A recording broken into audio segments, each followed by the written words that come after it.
When independence came, the Sinhala leadership tried to redress 1,400 years of grievances in the course of 2 or 3 years. The ethnic divide was reinforced by language and religion. Tamils were Hindu or Christian. Most Sinhalese were devout Buddhists. At independence, Buddhist leaders wanted Buddhism to be given a preeminent place. Sinhalese politicians wanted greater prominence for their language. It was a potent alliance. A powerful strand of Sinhalese nationalism was born. At independence, you had elite politicians basically in power. Elite politicians who needed some kind of connection with rural masses, and Buddhist nationalism, through its populism, through its symbolism, provided that connection with rural voters. Nationalism is a very good vote winner in any country. So they bred this nationalism, they nurtured it. So in order to do that, they had to discriminate against the Tamils. They had to show that the majority is given priority. In 1956, a new political party emerged. Riding the tiger of Sinhalese nationalism, the Sri Lanka Freedom Party swept to power, promising to make Sinhala the official language. The party had an unlikely leader, Solomon Bandaranaike. His father was Sir Solomon Bandaranaike. He was a product of Eton and Oxford, Balliol College, great scholar, classics, could hardly speak a word of Sinhala, was a total Englishman in his cultural habits, in his language. He paradoxically led the Sinhala Renaissance.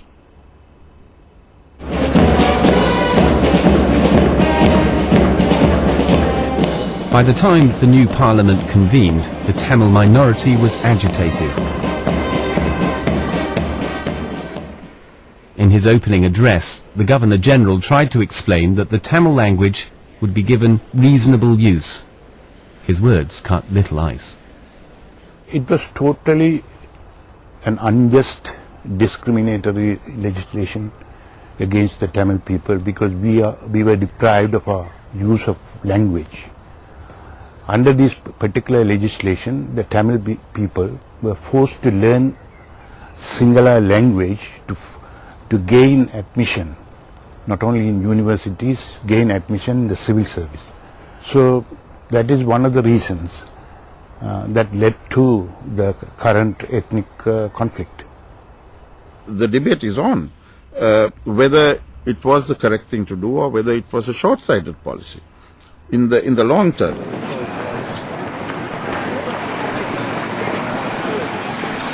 After 1956, with the marginalizing of the Tamil people, not only were the Tamils humiliated, or at least they felt humiliated, but there also emerged on both sides of the divide a whole new generation.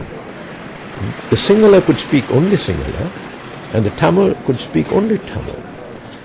And there was no way they could communicate with each other. So you had Sinhala leadership had virtually created two nations.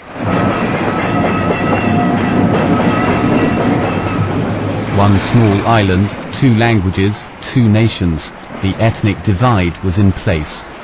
The first serious anti-Tamil riots erupted in 1956. More would punctuate the next 25 years. It erupted very badly. Hundreds of people were killed. This all ended dividing the Tamils and the Sinhala people, and the political agendas being set really on an ethnic basis. The seeds of ethnic conflict were now sown. But Prime Minister Bandaranaike had no qualms.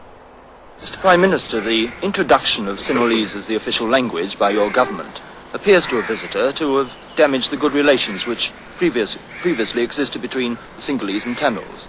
How do you justify this act?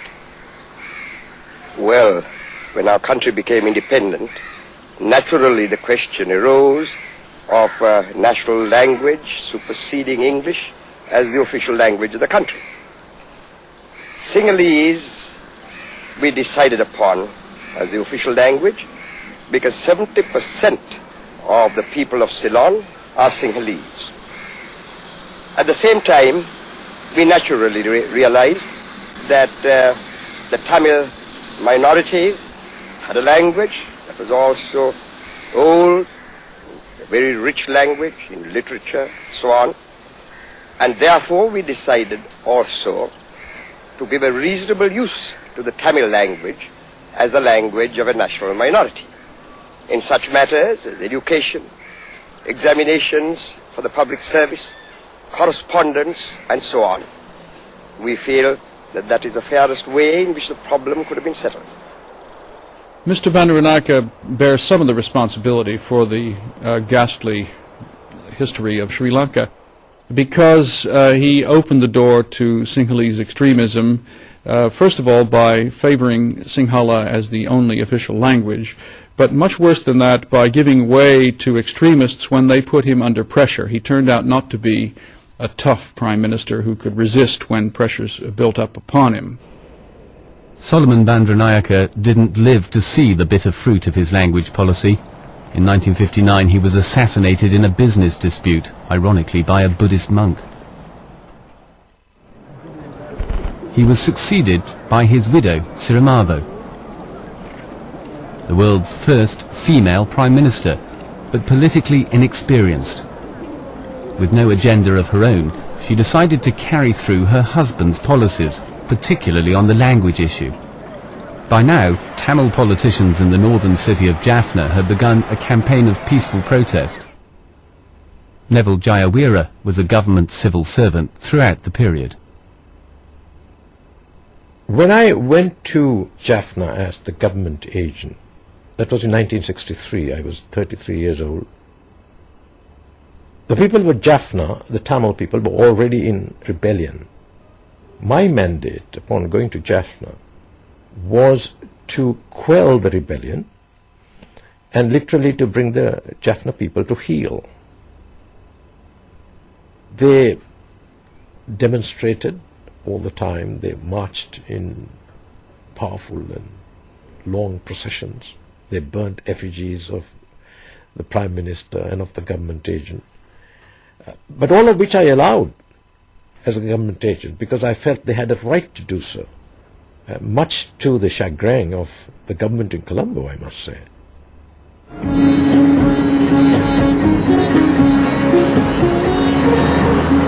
British interests still dominated the Sri Lankan economy. When world commodity prices dropped, unemployment rocketed. Educated but without jobs, young Sinhalese men were increasingly disaffected. A new party sprang up, wedded to violence, the People's Liberation Front, or JVP. They were a highly ideological party, founded and led by a man called Rohana Wijiwera, who was trained at the Sorbonne. He came back to establish a fully fledged Marxist party, which was pledged to overthrow the established order in Sri Lanka, which he, or Ceylon as it then was, which he held to be so corrupt that it was beyond redemption and had to be replaced.